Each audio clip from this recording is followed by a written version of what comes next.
පින්වත්නි අද දේශනාවේ දායකත්වය ලබා දී කටයුතු කරන්නේ ලොණවිල පදිංචි SHMU සමන් කුමාර මහත්මයා උදිත අනුරංජන චින්තා කුරුතු කුමර යන දූදරුවන් විසින්. එහෙමනම් අපි හැමදෙනාම සදහ සිතින් තැන්පත්ව ධර්ම ශ්‍රවණයට සූදානම්ව මෙතෙන් සිට මේ උතුම් දේශනාව පවත්වන්නට පින්වත් ස්වාමින් වහන්සේට ආරාධනා කරමු. අවසරයි අපේ හාමුදුරුවනේ. සාදු සාදු සාදු. समन्ता चक्रवालेषु अत्रा गच्छन्तु देवता सद्दम्मं मुनिराजस्स सुनन्तु सग्गमोक्खदं नमसवन कालो अयं बदन्ता नमसवन कालो अयं बदन्ता නමසවන කාලෝ අයං බදන්තා. නමෝ තස්ස භගවතු වරහතු සම්මා සම්බුද්දස්ස. නමෝ තස්ස භගවතු වරහතු සම්මා සම්බුද්දස්ස. නමෝ තස්ස භගවතු වරහතු සම්මා සම්බුද්දස්ස. හැම දිනාටම තෙරුවන් සරණ ප්‍රාර්ථනා කරමින් අදත් ඔබ ඔබේ ජීවිතයට ඉතාම වැදගත් ධර්ම කාරණා රැසක් ශ්‍රවණය කරන්න මේ උතුම් ධර්ම ශ්‍රවණයත් එක්ක එකතු වෙන්න. ඉතින් අද දවසේ පින්වතුනි අද මේ ධර්මානුශාසනාවෙන් අපි කතා කරන්නේ අපේ ජීවිතේ තීරණාත්මක වෙලාවක ඔබ මම අපි කාටත් ජීවිතේ මරණාසන්න මොහොත කවදා කොතන කොයි මොහොතේ හෝ ඒ මොහොතට අපිට මුහුණ දෙන්න සිදු වෙනවා. එවැනි මොහොතක අපි කොහොමද කරපු පිනක් කුසලයක් බලවත් කරගෙන ධර්මයේ හිත පිහිටව ගන්න. මරණාසන්න මොහොතේ කොහොමද ධර්මයෙන් අපි ප්‍රයෝජනයක් ගන්න. අපි අහපු ධර්මයෙන් අපි කරලා තියෙන පින්කම් අපේ ජීවිත කාලේ පුරාම අපි වඩාගත් ගුණ ධර්ම මරණ මංචකේ බලවත් කරගන්නේ කොහොමද? අඩුම ගානේ සුගතියක හරි හිත පිහිටවාගෙන මරණාසන්න මොහොතේ අසරණ නොවි මරණ මංචකේ ධර්මයෙන් ආරක්ෂා කරගන්නේ කොහොමද කියන කාරණයයි අද දවසේ මේ ධර්මානුශාසනාවේ අපි කතා කරන්නේ. පින්වතුනි අපි කවුරුත් දන්නවා බුදුරජාණන් වහන්සේ අපිට පෙන්නනවා නත්ති ජාත සමරණ උපන්නා වූ කිසිම කෙනෙකුට මේ ලෝකෙ නොමැරී ඉන්න නම් ක්‍රමයක් නැහැ කියන. ඉපදුනා නම් ඒකාන්තයෙන්ම කවදා කොතන කොයි මොහොතේ හෝ අපට මරණයට මුහුණ දෙන්න සිද්ධ වෙනවාමයි. නත්ති ජාත සමරණ. දැන් ඔබ හිතන්න රජවරු හිටියා.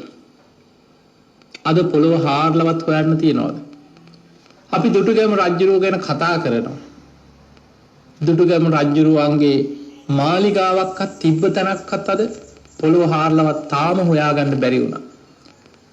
හැබැයි අපේ පිනකට ඒ දුටුගැමුණු රජතුමා ඉදි කරපු ලෝවා මහපායි කණු ටිකාරය අද ඉතුරු වෙලා තියෙනවා. රුවන්වැලි මහා සෑය මිරිසවැටි චෛත්‍ය වගේ ඒ දාග ඊට පස්සේ කීප වතාවක් ප්‍රතිසංස්කරණය කරමින් ඒ තිබිච්ච තැන්වල ආයමත් ගොඩ නගලා අද ආයමත් මිනිස්සු වැඳුම් පිදුම් කරනවා. නමුත් ඒ පැරණි ගොඩ නැගිලි පැරණි රාජ සභා ඒ රජවරු සිටවරු හිටපු තැන් අද පොළොවට පස් වෙලා ගිහිල්ලා. ඔබ අහලා ඇති අතීතේ සක්විති රජවරු ඉඳලා තියෙනවා. අද පොළොව හාරලවත් හොයන්න තරක් නැහැ. ඒ සක්විති රජවරුන්ගේ මාලිගා මහා පුදුම විස්තර අපි දේශනාවල අහලා තියෙනවා. හැබැයි අද අපි ජීවත් වෙන්නේ ඒ අතීත රජවරු අතීත මුතුන් මිත්තෝ අපේම අතීත පරම්පරාගත ඥාතීන් සමහර වෙලාවට අපිම පොළොවට පස් වෙලා ගිය ඒ භූමිවල අද අපි ජීවත් වෙනවා. තව අවුරුදු 100ක් 200ක් යනකොට මේ බණහන අපි කවුරුවත් ඔබ මම තියා අඩු ගානේ අපේ පස් ටිකක් අලු ටිකක්වත් හොයාගන්න බැරි මේක තමයි මේ ලෝකේ තියෙන යථාර්ථය. ඒ නිසා ඉපදුනා නම් අපි හැම වෙලාවෙම අපි කැමති වුණත් අකමැති වුණත් අපි නිරන්තරයෙන් සිහි කළ යුතු දෙයක් තමයි කවදා කොතන කොයි මොහොතේ හෝ මට මරණයට මුහුණ දෙන්න සිද්ධ වෙනවා. පින්වතුනි මරණයට වයස ભેදයක් නැහැ. මව් කුසවල් ඇතුලේ ලක්ෂ ගාණක් දරුවෝ මව් කුසේ මිය යනවා. මේ ලෝකෙට දරුවෙක් හැටියට උපදින්නත් පෙර මව් කුස ඇතුළෙම දරුවෝ මැරෙනවා. සමහර දරුවෝ උපදිනකොට දරුවෝ මිය යනවා. සමහර දරුවෝ ඉපදිලා ටික වෙලාවක් ඇතුළත අම්මලා කිරි දෙනකොට එහෙම ඔඩොක්කුවේ අර දරුවගේ හුස්ම ටික යනවා. සමහර දරුවෝ සෙල්ලම් කර කර ඉන්නකොට තරුණ කාලේ මැදි වයසේ වයසට ගිහිල්ලා අපට මැරෙන්න වයසක් දැන් හරියටම මෙන්න මේ වයසේ තමයි මෙයා මැරෙන්නේ කියලා එහෙම වයසක් නැහැ. ඕනෑම මොහොතක මරණය සිද්ධ වෙන්න පුළුවන්. බුදුරජාණන් වහන්සේ අපිට පෙන්වුවේ මේ මරණය සිහි කරමින් භාවනාවක් වශයෙන් නිතර වඩන්න කියලා. භාවනාවක් විදිහට නිතර සිහි කරන්න කියනවා මරණයම. ඉහළට ගත්ත හුස්ම ටික පහළට හෙලන්න පෙර මගේ මරණය සිද්ධ වෙන්න පුළුවන්. කටට ගත්ත බත් ටික ගිල ගන්න පෙර මගේ මරණය සිද්ධ වෙන්න පුළුවන්. ඒ විදිහට නිතර සිහි කර කර පය පැකිලිලා වැටිලා දැන් ඔබ හිතන්න අපි ගෙදරින් එළියට බහැලා ගමනක් රසාවට යනවා. කොහේ හරි ගමනක් යනවා, කඩේට යනවා. ආපහු එනකම් ඔය යන ගමනේ මරණය සිද්ධ වෙන්න කොච්චරනම් අවස්ථා තියෙනවද? මිනිස්සු පාරවල් මහා පාරේ ඇදගෙන වැටලා මැරෙනවා. පාර පයින්න ගිහිලා හැප්පිලා මැරෙනවා.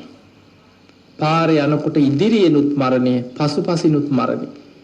ඉස්සරහින් ඇවිල්ලා ඔබව හප්පගෙන යන්නත් පුළුවන්, පිටිපස්සෙන් ඇවිල්ලා හප්පගෙන යන්නත් පුළුවන්. මේ ජීවිතයේ අනතුරු මගහැර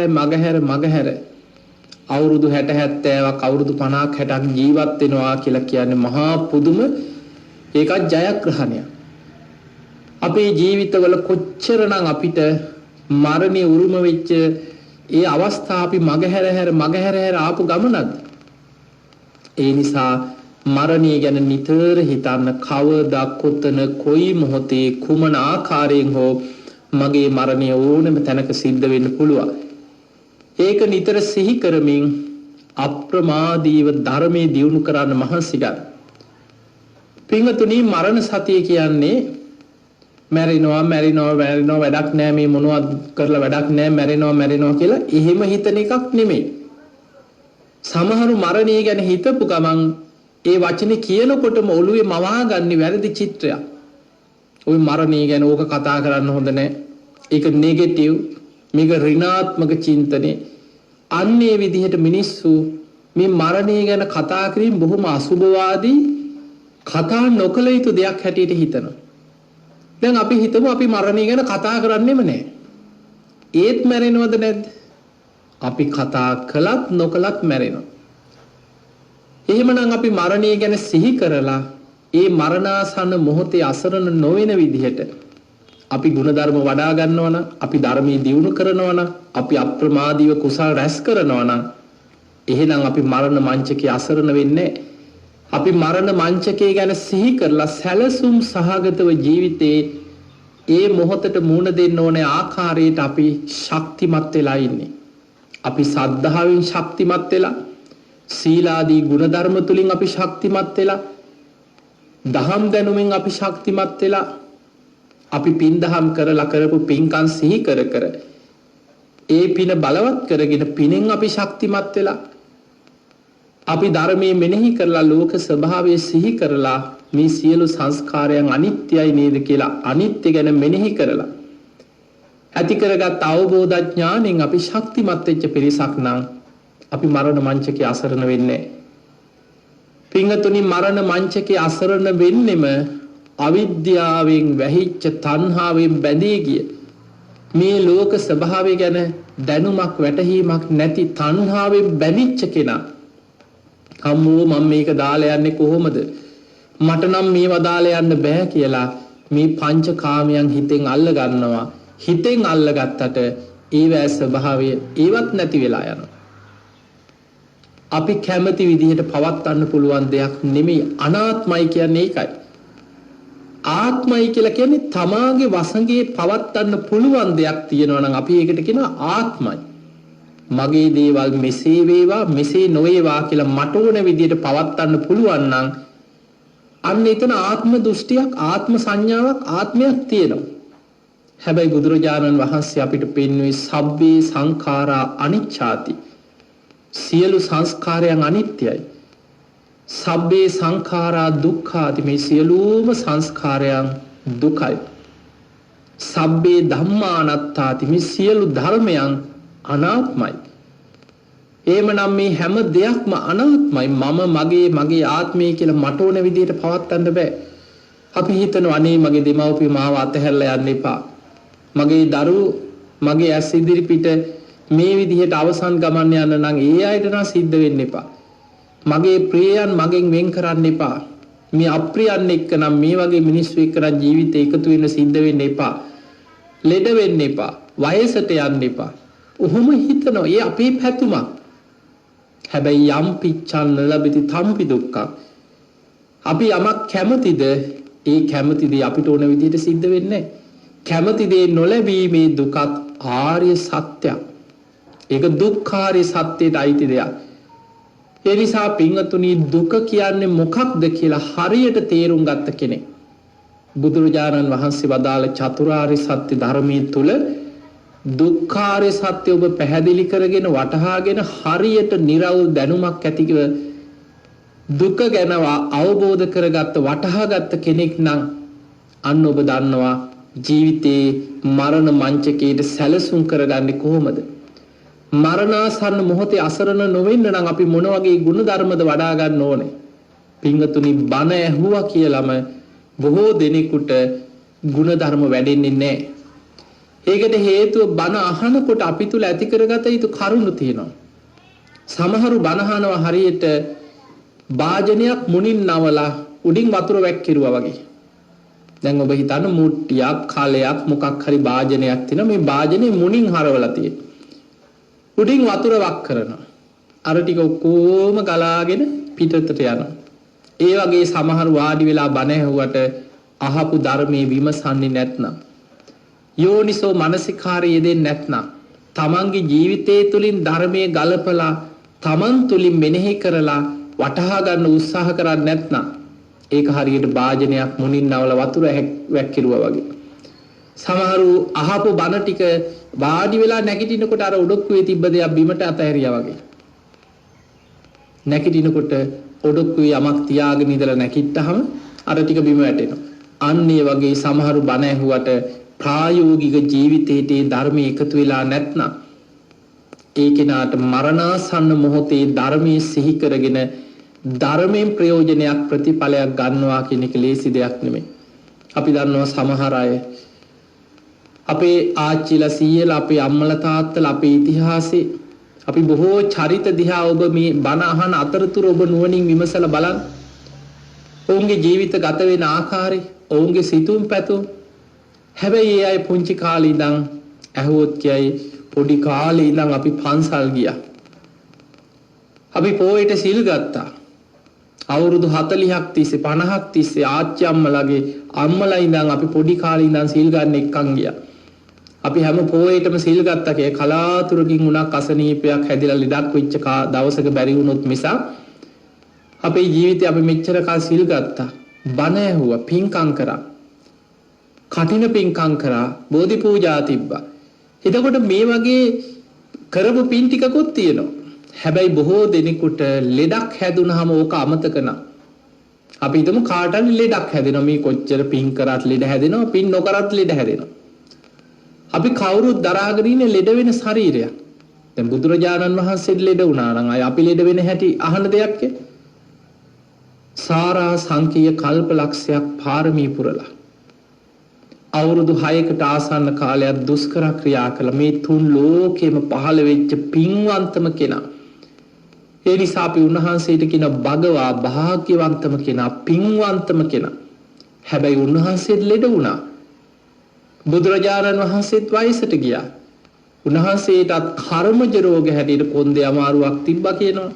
ඔළුවේ කැක්කුමක් විටින් විට ඇති වුණා කියනවා. බුදුරජාණන් වහන්සේට බඩේ අමාරුවක්, මාරාන්තික බඩේ අමාරුවක් වැළඳිච්ච බව දේශනාවල සඳහන් වෙනවා. මහා පරිනිබ්බාන සූත්‍රය ඔබ නිතර බණට අහලා ඇති.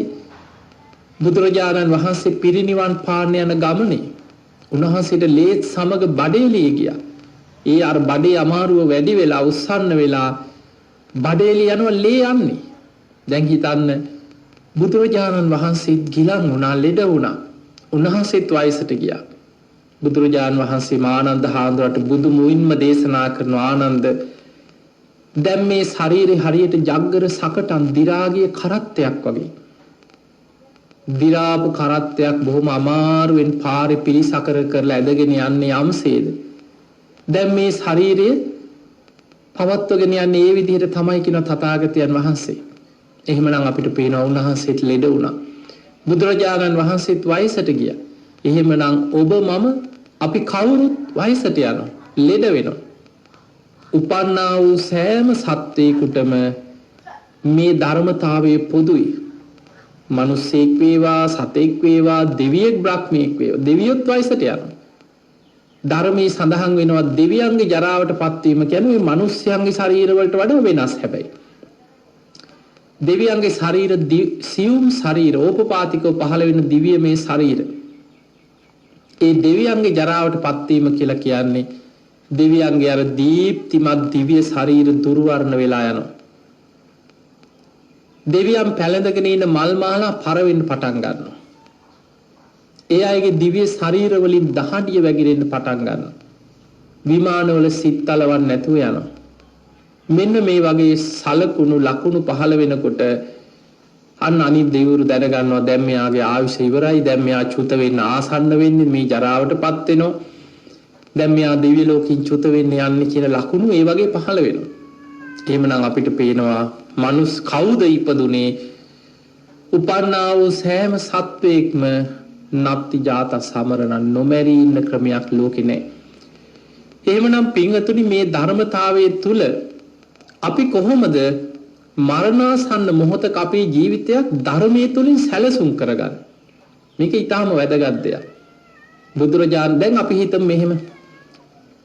අපි කවුරුත් මැරෙන්නේ සෝවාන් වෙලාම නම් අපිට ආය අමුතුවෙන් සැලසුම් කරත් නැතත් අපි සතර අපායේ මිදිලා. ඔබ අහලා ඇති සෝතාපන්න වෙච්ච ශ්‍රාවකයාගේ ලක්ෂණ. කෙනෙක් සෝවාන් ඵලයටපත් වෙනවා සමගම අපායগামী අකුසල් සියල්ල ඔහු තුලින් ප්‍රහාණය වෙලා යනවා. ඔහු අපායේ උපදිනවා කියන එක, සෝවාන් වෙච්ච කෙනෙක් සතර අපායකට වැටෙනවා කියන එක සිද්ධ නොවන දෙයක්. ඒක කවදාවත් වෙන්නේ නැති දෙයක්. උපරිම ආත්ම 7යි. නතේ භවං අට්ඨමං ආදියන්ති. 8 වෙනි භවයක උපදින්නෙම නැහැ. ආත්ම 7ක් ඇතුළත ඉතිරි මාර්ගඵල අවබෝධ කරගෙන සංසාර ගමන අවසන් කළ පිරිනිවන් පානවා. ඒ තමයි සෝවාන් වෙච්ච පුද්ගලයාගේ ලක්ෂණ. එහෙමනම් සෝවාන් වෙච්ච කෙනා ඒකාන්තයෙන් සුගතියේ දෙව්ලොව හෝ මනුලොව කාම ලෝකේ සුගතියක උපදින.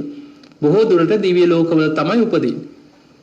එහෙමනම් සෝවාන් වෙච්ච කෙනෙක්ගේ මරණාසන්න මොහොතේ කුමක් වෙයිද මොකක් වෙයිද එහෙම ලොකු බයක් නැහැ. ඔහු ඒකාන්තයෙන් සුගතිය උපදිනවාමයි. හැබැයි සෝවාන් මට්ටමින් පහළ ඉන්න කෙනා, පුතඥ මට්ටමේ ඉන්න කෙනාට බණ ඇහුවත් ඔන්න ඔය අනතුර තියෙනවා.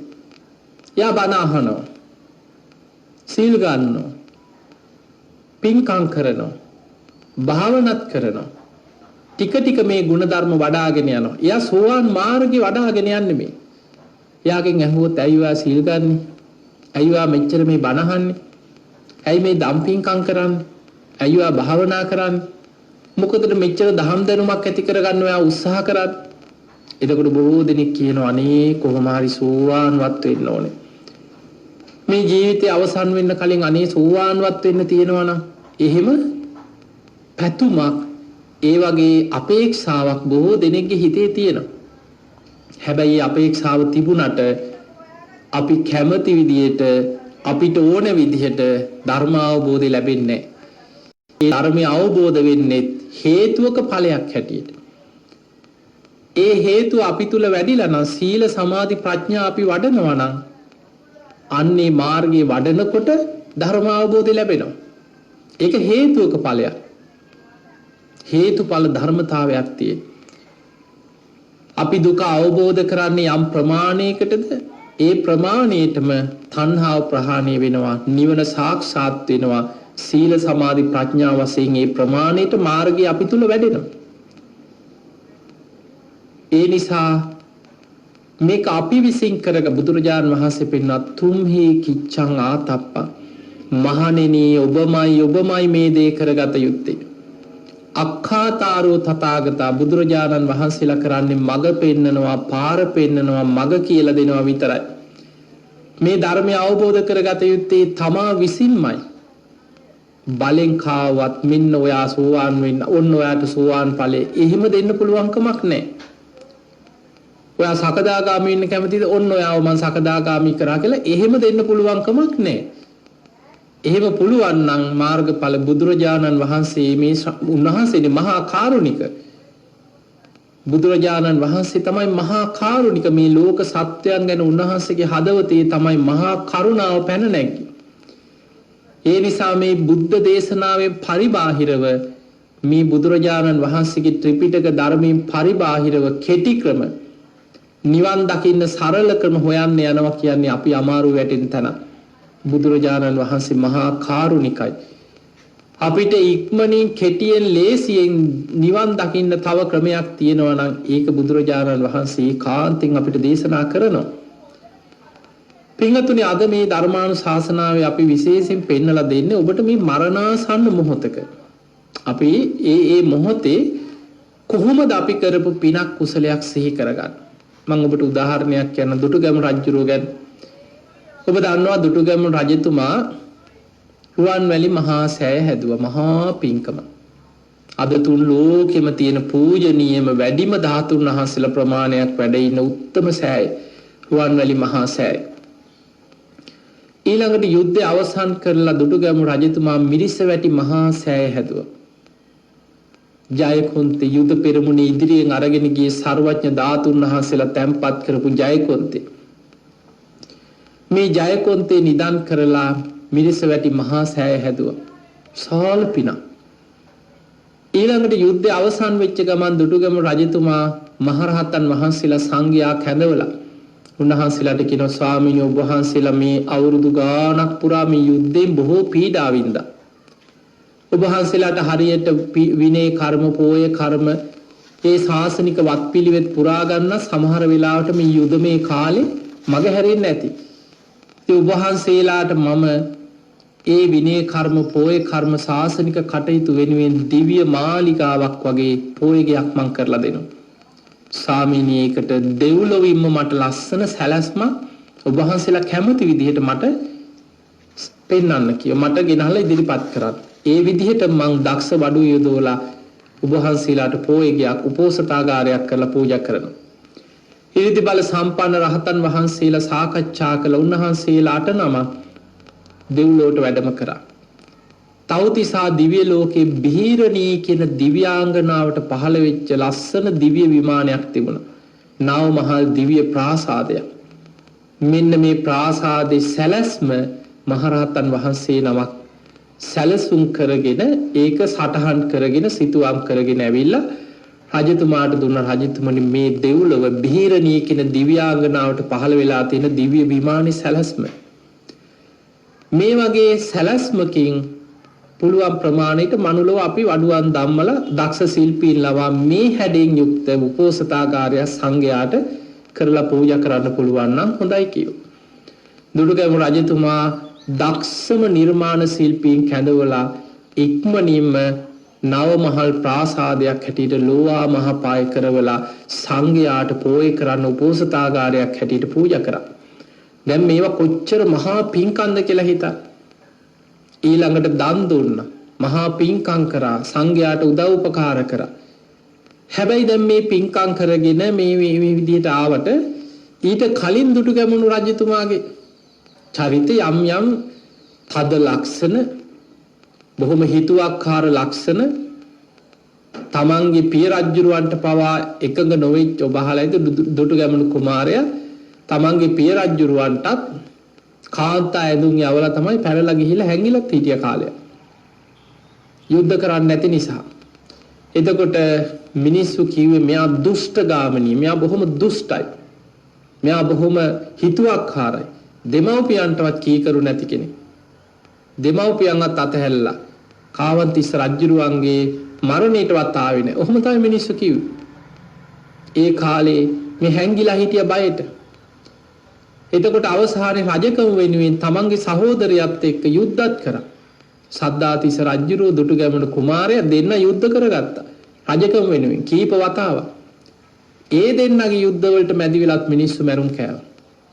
එතකොට මේ චරිතේ අර යුද්ධමේ මානසිකත්වය ඊළඟට යුද්ධ වෙලාව දැන් ඔය හැම චරිතයක් තුලම ගත්තොත් සුදු කළුවේ දෙපැත්තම අපිට හොඳ නරක යහපත අයහපත ඒ ලක්ෂණ ඒ චරිතවල බෝධිසත්ව චරිත වුණත් මේ පාරමී පුරාගෙන යන බෝධිසත්වෙක් ඔය. මෛත්‍රී බුද්ධ ශාසනයේ අගසව් තනතුර ප්‍රාර්ථනා කරගෙන යන මහා පින්වන්ත කෙනා. හැබැයි මතක තියාගන්න ජීවිතේ අපි කාගේ ජීවිතවල හරි වැරදිච්ච තැන් ඕන තරම් ඇති.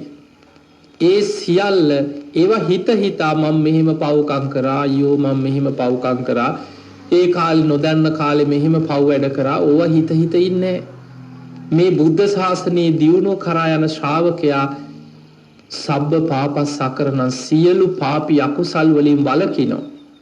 ඒ වළකිනා විතරක් නෙමේ පෙර වැරදි අකුසල් හිතෙනුත් බැහැර කරනවා. ඒවා හිතෙන් වඩන්නේ ඒවා හිතෙන් පවා බැහැර කරලා දානවා. කුසල සුපසම්පදා පුළුවන් තරම් පින් කරනවා කුසල් වඩනවා පුණ්‍යගාමී කුසලගාමී මාර්ගයක් පුරුදු කරනවා. ඒව තමයි හිතන්නේ.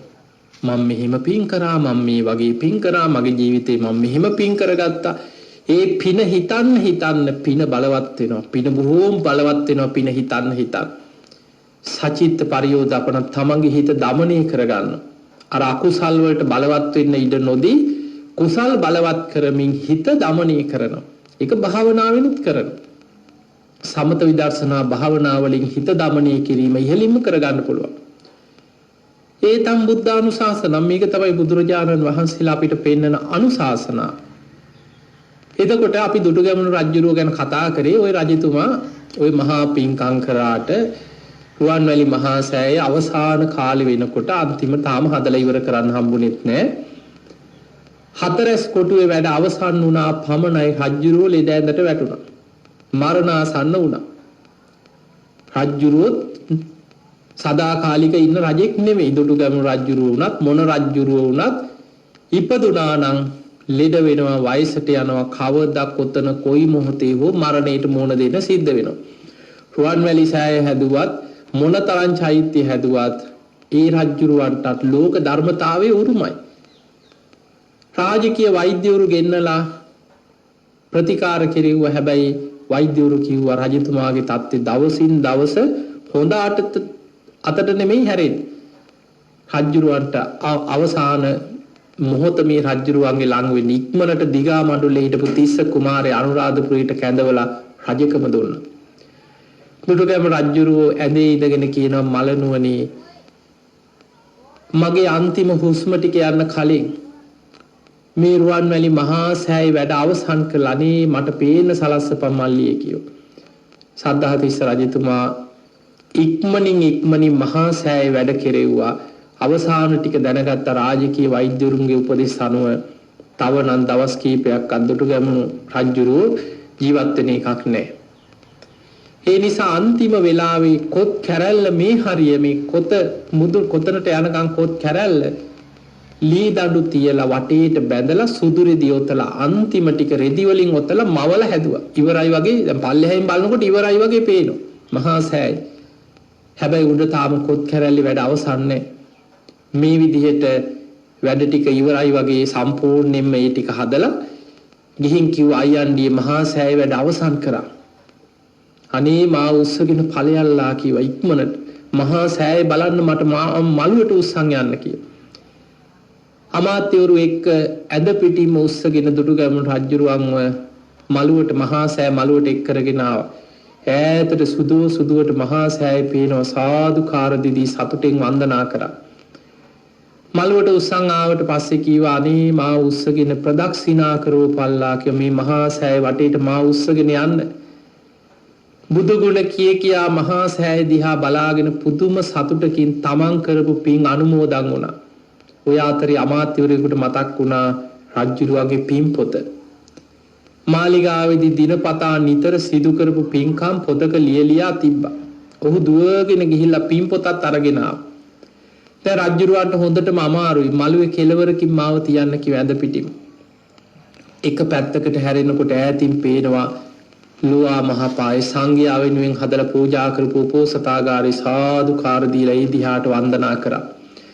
අනිත් පැත්තට හැරිලා හිස යන්තම් ඔසවලා බලනකොට ඈතින් පේනවා මිරිස් වැටි මහා සෑය.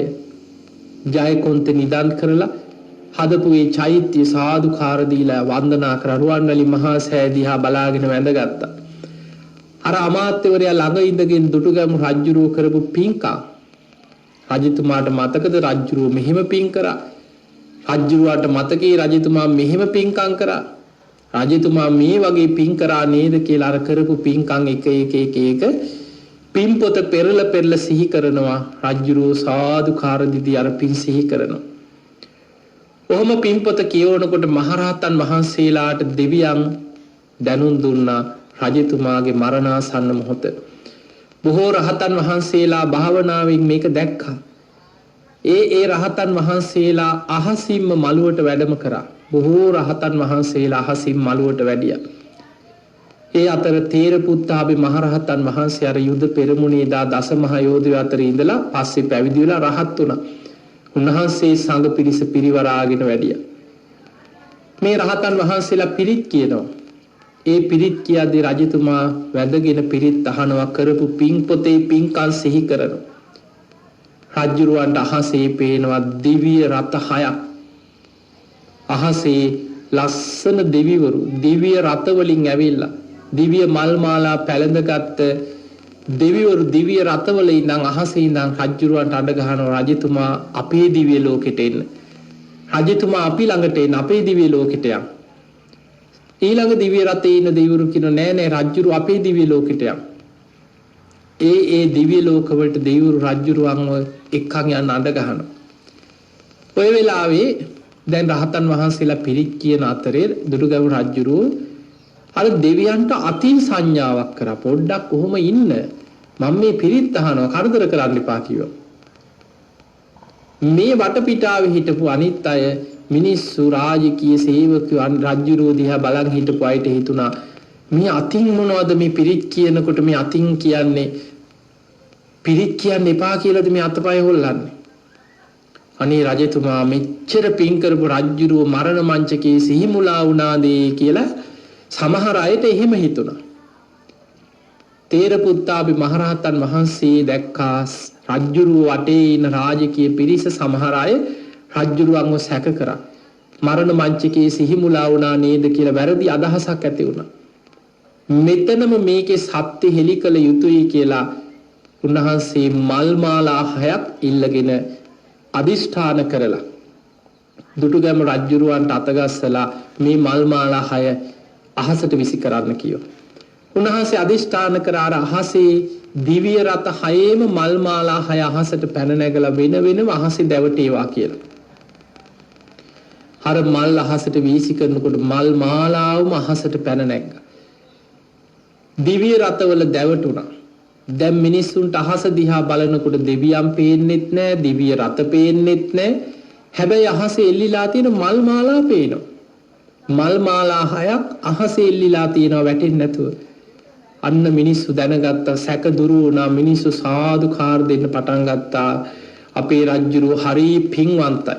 මේ මහා සෑයවල් හදපු මේ රජුරු දිව්‍ය ලෝකෙට එක්කරගෙන යන්න දෙවිවරු ඇවිල්ලා කියලා මිනිස්සු සාදුකාර දීදී සතුටු වුණා. දුටුගැමු රජුරු පිරිත් අහලා අවසන් වෙලා තේරපුත්තාභි මහරහතන් වහන්සේගෙන් අහනවා ස්වාමීනි මේ දෙවියන් අහසේ දිව්‍ය රත 6කින් මට අඬ ගහනවා. මෛත්‍රී බෝසතාණන් වහන්සේ වැඩ ඉන්නේ මේ වෙනකොට මොන දිව්‍ය ලෝකෙද කියලා ඇහුවා. උන්වහන්සේ දිවසින් බල්ලා කියන රජතුමනි මෛත්‍රී බෝසතාණන් වහන්සේ ඇතුළු ඒ බුද්ධ ශාසනයේ පෙරම් පුරණේ බෝධිසත්ව දෙවිවරු බෝසතාණන් වහන්සේලා දෙව්ලොව උපදින්නේ තුසිත දෙව්ලොව. මෛත්‍රී බෝසතාණන් වහන්සේත් මේ වෙනකොට තුසිත දෙව්ලොව බෝසත් දෙවිවරු පිරිවරා වැඩ ඉන්නවා.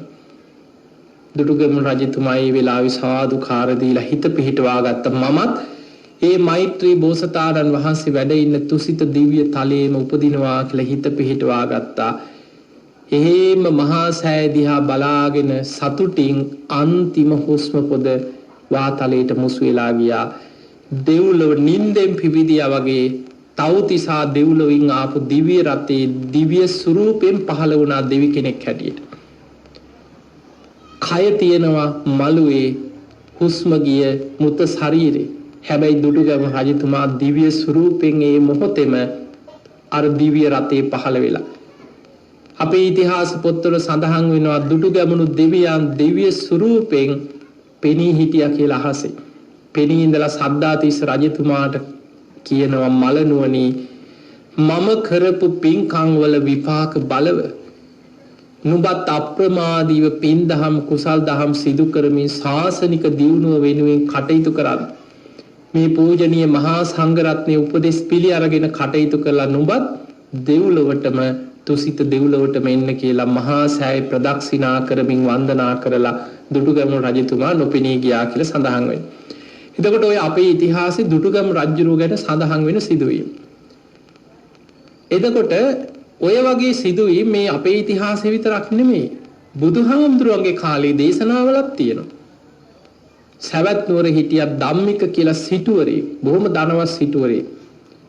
ඔහු මරණාසන්න වෙච්ච වෙලාවෙත් ඔය වගේම දිව්‍ය රත අහසේ පෙනී ඉඳලා අඬ ගැහුවා කියනවා. සිටුතුමා ඉන්න අපේ දිව්‍ය ලෝකෙට. සිටුතුමා ඉන්න අපි ළඟට අපේ දෙව්ලොවට එන්න කියනවා. එතකොට ඔය වගේ අනාථපිණ්ඩික සිටුතුමාට දෙවියන් අහසේ පෙනී හිටියා කියලා සඳහන් වෙනවා. එහෙමනම් අපිට පේනවා පින් කරපු කෙනාට සුගති අරමුණු වෙනවා. කරපු පින් මරණ මංචකේ සිහි වෙන්න ඕන. ඒ පිණිස බුදුරජාණන් වහන්සේ කරුණු පහක් අපිට පෙන්නලා දීලා තියෙනවා ධර්මයේ. සද්ධා, සීල, සුත, ත්‍යාග, ප්‍රඥා. මෙන්න මේ කරුණු පහ වඩලා ඒ කරුණු පහ සිහි කරමින් මා තුල මේ කරුණු පිහිටා තියෙනවා කියලා මෙනෙහි කරලා සුගතියක් අරමුණු කරලා හිත පිහිටවාගෙන හිත වඩන්න කියන. මොකද පින්වතුනි සෝවාන් වුණත් උපදින්නේ දිව්‍ය ලෝකේ. සකදාගාමි වුණත් ඊළඟ ජීවිතේ දෙව්ලොව උපදිනවා. අනාගාමි වෙලා හිටියත් සුද්ධාවාස බඹලොව උපදිනවා. රහතන් වහන්සේලා විතරයි මේ ජීවිතේ පිරිනිවන් පාන්නේ. ඉතින් එහෙමනම් එවැනි කිසිම මාර්ගඵලයක් නැති පුතත්ජන කෙනෙක් ඒ මගඵලලාභී දෙවිවරු ඉන්න දිව්‍ය තලයක හිත පිහිටවා ගන්නවා කියන්නේ පරලොවින් රැකවරණය. සතර අපායට නොඇති මනුස්ස ජීවිතයේ කල්යාණ මිත්‍රයන් සත්පුරුෂයන් ඉන්න තැනක ආරක්ෂිතව හිත පිහිටවාගෙන එතන తాවකාලික සම්පූර්ණ ගැලවීමක් නෙමෙයි. తాවකාලිකව ඊළඟ ජීවිතේ කල්යාණ මිත්‍ර සේවනයේ ඉන්න තැනකට යාගන්න ක්‍රමයක්. ඒ නිසායි බුදුරජාණන් වහන්සේ දේවතානුස්සති කියන භාවනාව අපිට පෙන්වලා දුන්නේ. දැන් බලන්න බුදුරජාණන් වහන්සේම එක පැත්තකින් දේශනා කරනවා මහණෙනි ඇසිපිය හෙළන මොහොතක්වත් යලි ඉපදෙමින් යන සංසාර ගමනක් බුදු කෙනෙක් වර්ණනා කරන්නේ නැහැ. ඒක දේශනාවල තියෙනවා. ඉපදීම දුකයි කියලා දේශනා කරපු බුදුරජාණන් වහන්සේ දෙව්ලොව ඉපදුනත් බඹලොව ඉපදුනත් ඒකත් දුකක් හැටියටමයි පෙන්වන්නේ. ඒක ඇත්ත. හැබැයි ඒ දුක අවබෝධ කර ගැනීම පිණිස යන ගමනේ අපායට වැටිලා දුක අවබෝධ කරගන්න පුළුවන් කමක් නැහැ. නිරේට වැටුණොත් ආයි බණ භාවනා පින්කම් කුසල් දහම් නෙමෙයි කරපු යම් පුංචි පිනක් ඇද්ද ඒකත් යටපත් වෙලා අකුසල්ම විපාක දෙන්න තැනක් අපාය කියන්නේ. බැරි වෙලාවත් මරණ මංචකේ තිරිසන් ලෝකයකට වැටුණොත් කරපු පින් යටපත් වෙනවා අකුසල් මතුවලා තිරිසන් අපායේ විපාක. මොකද සතර අපාය කියන්නේ පින විපාක දෙන තැන් නෙමෙයි අකුසල්. සමහර පොඩි පින් මතුවෙන වෙලාවල් තියෙනවා. දැන් බල්ලෝ හිතන් සමහර බල්ලෝ ඉන්නවා මිනිස්සයන්ට වඩා සැප විඳිනවා. වෙනම කාම්වර වෙනම වෛද්‍යවරු බොහෝ සැප සම්පත් යටතේ හොඳ කෑම බීම හෝටලෙන් කෑම ගෙනල්ලා බල්ලට කෑම ටික දෙන්නේ. පොඩි ලෙඩක් අසනීපයක් වෙච්ච එක මම විශේෂඥ වෛද්‍යවරු ළඟට එක්කයි යනවා. සමහර ලාවට රෝහල් ගත කරලා ඉහළ සැප සම්පත් ඒ සත්තුන්ට ලැබෙනවා. එතකොට අර තිරිසන් සතා වුණා සාමාන්‍ය පිනක් දන් දීපු පිනක් ඔහුට බලවත් වෙනවා. නමුත් ධර්මාවබෝධය කරන්න පුළුවන් තැනක් නෙමෙයි. ඒ නිසා പ്രേත ලෝකෙත් එහෙමයි. මේ පින පව කියන එක යම් මට්ටමකට මතුවෙනවා. සමහර പ്രേතයෝ බුදුරජාණන් වහන්සේ පෙන්නන ඔවුන්ගේ පින්පව් දෙකම විපාක දෙන තැන් තියෙනවා. ධර්මයේ සඳහන් වෙනවා විමාන പ്രേතයෝ කියලා. සමහරු දවල් කාලේ දෙවිවරු වගේ බොහොම ලස්සන ශරීරයක් තියෙනවා, ආහාර පාන පහළ වෙනවා, විමානයක් පහළ වෙනවා, බොහෝ සැපසේ ඉන්නවා. රාත්‍රී කාලේ අර ශරීරය සම්පූර්ණ වෙනස් වෙනවා. ඇඟේ මස් කඩා හැරෙනවා, විශාල දුර්ගන්ධයක් හමනවා. සත්තු කර්මානුරූපීව මැවෙන ගිජුලිහිනියෝ සත්තු පන්න ශරීරයට කොටනවා, මස් කඩාගෙන කනවා. මේ වගේ പ്രേත ආත්ම ගැන പ്രേතවත්වයේ සඳහන් වෙනවා. පින් පව්වල විපාක, දවල් කාලේ පිනක විපාකයක් ගෙවනවා, රාත්‍රී කාලේ අකුසලයක විපාකයක් මතුවෙනවා. ඒ වගේ අයට ධර්මයේ කියන්නේ විමාන പ്രേතයෝ කියලා. එතකොට හැබැයි මේ හතර අපායකට වැටුනොත් එක්ක නිරය වේවා, තිරිසන් ලෝකේ වේවා, പ്രേත අපාය වේවා, අසුර අපාය වේවා, මාර්ගඵලයක් ලබාගෙන නිවන කරා යන්න පුළුවන් තැනක් නෙමෙයි. යන්තම් හරි ගැලවෙනවා නම් මනුස්ස ලෝකේ, ඊටත් වඩා ගැලවෙනවා නම් ධර්මයේ දියුණු කරගන්න පුළුවන් දෙව්ලොව බඹලොව ධර්මාවබෝධය කරා යන්න පරිසරයේ තියෙනවා. ඒ නිසා පින්වතුනි, බුදුරජාණන් වහන්සේ අපිට පෙන්නනවා මේ පෘථග්ජන ජීවිතයේ භයානක අනතුර. සතර අපායේ මහගෙදර වගේ, මහගෙදරට ඇදෙනවා වගේ අපායට ඇදෙන ජීවිතයක් මේ. සතර අපායේ මහගෙදර කරගෙන යන මේ සංසාරික සත්වයාට ඒ අපායෙන් తాවකාලිකව හරි ගැලවිලා කල්යාණ මිත්‍රයන් ඉන්න, සත්පුරුෂයන් ඉන්න තැනකට හිත පිහිටවන්න පුළුවන් නම්, අන්න ඒ නිසා දේවතානුස්සති භාවනාව බුදුරජාණන් වහන්සේම බුදුමුවින් දේශනා කරලා තියෙනවා. පින්වතුනි, සාමාන්‍ය ජීවිතය අපි දන්නේ මේ තියෙන වසංගත දිහා හිතන්න. තරුණ ළමයි මැරෙනවා, මැදි වයසේ අය මැරෙනවා, වයසට ගිහිල්ලත් මැරෙනවා, පොඩි දරුවොත් මැරෙනවා, දරුවෝ ලැබෙන්නේ ඉන්න අම්මලත් මැරෙනවා. ඔය වසංගතෙන්ම වයසට ගිය අයත් බේරෙන අයත් ඉන්නවා.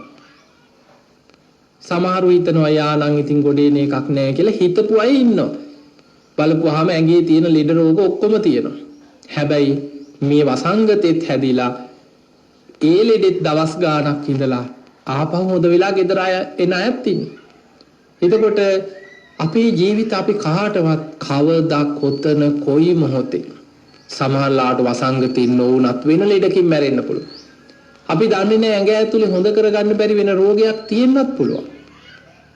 සමහරලාට ලෙඩක් නැහැ කියලා හිතාගෙන ඉන්න අය ඉන්නවා. දැන් අපි හිතමු අපේ ගෙදර කාට හරි එක ලෙඩෙක් ඉන්නවා, දරුවෙක්. එක්ක අම්මා තාත්තා කවුරු හරි ලෙඩෙක් ඉන්නවා. දැන් අනිත් අය හිතනවා නේ ඉතින් කොහොමද මේ හොඳ කරගන්නේ? දැන් පසුතැවි ඉන්නවා. ඒ අතර ගෙදර ඉන්නවා පුතා හිතනවා මට නම් එහෙම ලෙඩක් නැහැ. ගිහිල්ලා බලලා වෛද්‍යවරුන්ගේ සම්පූර්ණ අපේ හිත මුළු ශරීරෙම පරීක්ෂා කරලා බලනවා. වෛද්‍යවරු කියනවා නෑ, ඔයාගේ ශරීරය බොහොම හොඳයි, ඔයා නිරෝගී. ඔයාට එහෙම ලෙඩක් පේන්නවත් නැහැ. ඔයා බොහොම නිරෝගී කෙනෙක්. දැන් මෙයා බොහොම සතුටින් ඇවිල්ලා එයා හිතාගෙන ඉන්නවා මට එහෙම ලෙඩක් නෑ, අපිට එහෙම ඉහෙන් බහින රෝගයක් නෑ කියලා හිතාගෙන ඉන්නවා. සමහර ලාවට අර සියලු දෙනාට කලින් හිතාගන්න බැරි විදියට, හොයාගන්න බැරි විදියට කුණහරක් පුපුරලා, එක්කෝ හදවතේ අමාරුවක් වෙන්න පුළුවන්, හිටි ගමන් මිනිස්සු මැරලා වැටෙන. සමහර මිනිස්සු මැරුණට පස්සේ හේතුව වෛද්‍යවරුන්ටවත් හොයාගන්න බෑ. මේ හොඳට hinaවේ කතා කර ඉන්න අය සමහරට පාරේදී හම්බ වෙනවා, අයියේ අක්කේ කියලා කතා කරලා ගිහින් එන්න විහිළුවකුත් කරලා යනවා. මෙන්න පැයකින් දෙකකින් ආරංචි වෙනවා, අන්න අසවලා නැති වෙලා. අදහ ගන්න බෑ මේ ටික වෙලාවකට කලින් මේ මට කතා කරලා ගිය මිනිස්සයානේ මේ දැන් හොඳට හිටියානේ, කොහොමද එයා මැරෙන්නේ කියලා හිතනවා. සමහර මිනිස්සු මැරුණාට පස්සේ වෛද්‍යවරුන්ටවත් හොයාගන්න බෑ. මිනිය කපලා බලන වෙන මරණ පරීක්ෂණයක් කරනවා. සමහර වෙලාවට ඒකෙනුත් හොයාගන්න බෑ. ශරීරේ කොටස් වෙනම අරගෙන වෙන විද්‍යාගාර වලට යවනවා. වෙනම පරීක්ෂණ කරලා බලනවා මොකක්ද මේ තිබ්බ ලෙඩේ කියලා. එහෙමත් බැරි වෙනකොට කොහොම හරි කරලා ඔන්න අපි හිත මිනිය වැල්ලුවා කියලා. කවුරු හරි පස්සේ ආයි උසාවියට ඉදිරිපත් වෙලා කියනවා අපිට මේක ගැන සැකයි, පරීක්ෂණයක් කරන්න ඕන. වල්ලපු මිනි උසාවියෙන් ආපහු උසාවි නියෝග මත ගොඩ අරගෙන ආයමත් වෛද්‍ය විද්‍යාලවලට යවලා වෛද්‍ය පරීක්ෂණ කරලා ආයෙත් අර ශරීරේ කොටස් අරගෙන පරීක්ෂා කරනවා කොහොමද මැරුණේ වසක් විසක් දීලාද මොකද වෙන හේතුවක්ද මේක තමයි ජීවිතයේ ස්වභාවය අපේ ශරීරය ලෙඩ රෝග වලට ගුහාවක් මේ හිසේ ඉඳන් පාදාන්තයේ දක්වාම පාදාන්තයේ ඉඳන් කේසාන්තයේ දක්වාම කොටසෙන් කොටස මෙනෙහි කර කර ගියත් කොච්චරනම් ලෙඩ හැදෙන කයක්ද මේ අපි දරාගෙන ඉන්නේ ලෙඩ රෝග වලට ගුහාවක් මේක. ඒ නිසා හැම වෙලාවෙම හිතන්න ආදීනව සංඥාව ලෙඩ හැදෙන කයක් ජරාවටපත් වෙන ශරීරයක් මම මේ දරාගෙන ඉන්නේ. දෙතිස් කුණුප කොටස් වලින් යුක්ත කුණු ශරීරයක්. මේ ශරීරය ඇතුළ දිහා විනිවිද අඩු ගානේ ඔබට ඔබේ ශරීරය ඇතුළ වෙනම බලා ගන්න බැරි වුණා. ඔබ දැකලා ඇතින ඔය රූපවාහිනියකින් එක්ක වෛද්‍ය විද්‍යාත්මක පින්තූර පොතකින් හරි මේ ශරීරේ කොටස් වල හැටි කෙනෙක්ගේ ජීවිතේ අඩු ගානේ මරණ පරීක්ෂණයක් කරන තැනක ඉඳලා තියෙනවනම් මිනිහක් කපන දෙයක් ඇස් දෙකෙන් දැකලා බලලා තියෙනවනම් වෛද්‍ය විද්‍යාව වගේ ඉගෙනගත්ත දරුවෙක් නම් සමහර ලාවට ඒව උගන්වනකොට හරි දැකලා ඇති. මේ කයේ ඇත්ත දකින්නකොට අම්මෝ මෙහෙම කුණු ගොඩක්ද මේ අපි දරාගෙන ඉන්නේ කියලා හිතෙනවා. මේ ශරීරය ඇතුලේ තියෙන කොටස් වල හැටි මේවා පිහිටලා තියෙන හැටි මේවා ක්‍රියාත්මක වෙන ස්වභාවය ගැන හිතපුවාම මෙහෙම ඉන්න එකත් පුදුමයි. ඒ නිසා කය ගැන යථා ජීවිතයේ ඇත්ත බලන්න. මේක ලෙඩ වෙන ශරීරයක් ජරාවටපත් වෙන කයක් කුණු වෙලා යන කයක්. ඒක නිතර මෙනෙහි කරමින් ධර්මයට අනුකූලව හිතන්න පුරුදු වෙන්න. ඔබ ඒ විදිහට මෙනෙහි කරනකොට ඔබේ හිත ධර්මාවබෝධයේ පැත්තට සකස් වෙනවා. ඒ නිසා නිතර කරුණු පහක් පුරුදු කරන්න සුගතියකාරී හිත පිහිටන්න නම් මරණ මංචකේ අසරණ නොවෙන්න නම් සද්ධාව නිතර බුදු ගුණ හිතන්න දහම් ගුණ හිතන්න සංඝ ගුණ හිතන්න සද්ධාව පැත්ත බලවත් කරගන්න. ඊළඟට සීලය ජීවිතේ වැරදි තියෙන්න පුළුවන් ඕන තරම් බණ අහන්න පෙර නොදන්න සමහරට බණ ඇහුවත් වැරදි හදාගන්න සමහරුන්ට කාලයක් යනවා. මේ බණ අහනවා මේ පව්කම් කරනවා. මේ බණ අහනවා ආයි දන්නවා මේක වැරදි ආයිත් ඒක කරනවා. හැබැයි යම් වෙලාවක මං අද ඉඳන් සියල්ල නිවැරදි කරගෙන හැදෙනවා කියලා මිනිස්සු නිවැරදි වෙනවා. අන්න එතනදී පරණ වැරදි අතහරින්න පුළුවන් තරම් පුංචි වරදේ පවා බය දකින්න සීලය දියුණු කරගන්න. ඒක Taman රැකපු යම් ගුණ ධර්මයක් ඇද්ද ඒක සිහි කර කර බලවත් කරන්න. ඊළඟට බණ අහන්න. දවසකට එක බණක් දෙකක් අහන්න කාලයක් යනකොට ලොකු දහම් දැනුමක් ඇති වෙනවා. ඊළඟට ත්‍යාග සම්පත්තිය තමන් කරපු පින්කම්ම සිහි කරන්න. මම මේ වගේ දන් දුන්නා, මම මේ වගේ සීලාදී පින්කම් කරා, මම මේ වගේ කටින පින්කම් කරගත්, මම මේ වගේ අඩුම ගානේ තනියෙන් පන්සලක් හදන්න බැරි වෙයි. හැබැයි ගඩොල් කැටයක් හරි දුන්නා නම් ශ්‍රම දානයකට වැලි ටිකක් හරි පරිත්‍යාග කරා, මහා සෑයක් හදන්න බැරි වෙයි. ගඩොලක් හරි මම පූජා කරා. මේ විදියට අපේ ජීවිතේ කරගත්ත පින්කම් සිහි කර කර බලවත් කරා. ඒ අතර හැම වෙලාවෙම අනිත්‍ය මෙනෙහි කරන්න. සබ්බේ සංඛාරා අනිච්චාති. මේ සියලු සංස්කාරයන් අනිත්‍යයි. සබ්බේ සංඛාරා දුක්ඛාති. මේ සියලු සංස්කාරයන් දුකයි. සබ්බේ ධම්මා අනාත්තා. මේ සියලු ධර්මයන් අනාත්මයි. ඔන්න ඔය ත්‍රිලක්ෂණේ තමයි ජීවිතේ ධර්මාවබෝධයේ පිණිස යථාර්ථය අවබෝධයේ පිණිස නිතර මෙනෙහි කළ යුතු කාරණා තුන. ඔය කරුණු ටික වඩනවා නම් ඔය තියෙන්නේ සද්ධා, සීල, සුත, ත්‍යාග, ප්‍රඥා කියන ගුණ ධර්ම. ඔය ගුණ ධර්ම පහ වැඩුණා කියන්නේ ධර්මාවබෝධයේ පැත්තට මනස හැදෙනවා. ඒ වගේම සුගතිගාමීව අපායකට නොවැටි සුගතිගාමීව නිවන කරා යන මාර්ගයකට ඔබ පිළිපන්න කෙනෙක් බවට පත් වෙනවා. ඒ නිසා ගුණ ධර්ම පුරුදු කරන්න මරණය ඉදිරියේ අසරණ නොවන කෙනෙක් බවට පත් වේ. ඒ පිණිස ඔබ හැම දිනාටම මේ ධර්මානුශාසනාව ආශිර්වාදයක් වේවා, පාරමිතාවක් වේවා. ඔබ හැම දිනාටම උතුම් ධර්මාවබෝධයේ පිණිසම මේ ධර්මානුශාසනාව උපකාර වේවා කියලා අපි ආශිර්වාද කරනවා. ආකාසට්ඨා චුම්මට්ඨා දේවා නාග මහිද්దికා පුඤ්ඤන්තං අනුමෝදිත්වා චිරන් රක්ඛන්තු ලෝක සාසනං. ආකාසට්ඨා චුම්මට්ඨා දේවා නාග මහිද්దికා පුඤ්ඤන්තං අනුමෝදිත්වා චිරන් රක්ඛන්තු දේශනං. ආකාසට්ඨා ච බුම්මට්ඨා දේවානාගා මහිද්దికා පුඤ්ඤන්තං අනුමෝදිත්වා චිරන් රක්칸තු ත්වං සදා. හැම දිනාටම සම්මා සම්බුදු සරණයි.